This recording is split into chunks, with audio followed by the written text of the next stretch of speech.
400 km pendant 10 jours, de montagne en vallée. Par tous les temps, dans les grands espaces glacés et l'intimité des forêts. Ils sont une vingtaine à piloter leur traîneau, tiré par des attelages de 10 chiens, engagés dans l'une des plus belles courses de la discipline.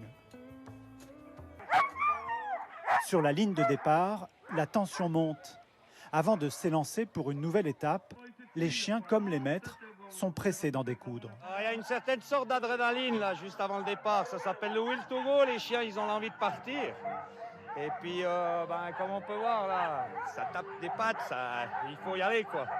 3, 2, 1, go!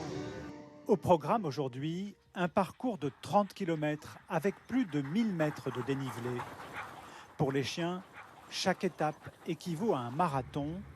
Les mushers doivent gérer l'endurance de leur attelage.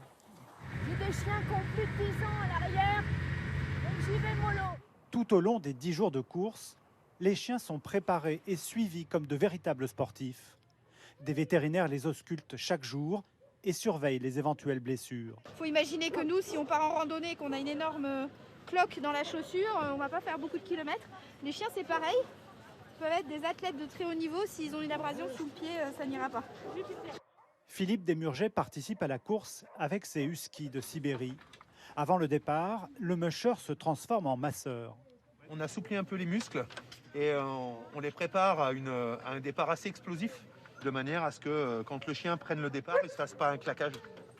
Une épreuve physique pour les chiens, mais aussi pour leur maître. Chaque étape dure environ 3 heures. Franchir la ligne d'arrivée est à la fois une victoire et un soulagement. Il y a 2 montées, elles piquent un peu. Celle-là, je pense que demain matin, on va les sentir.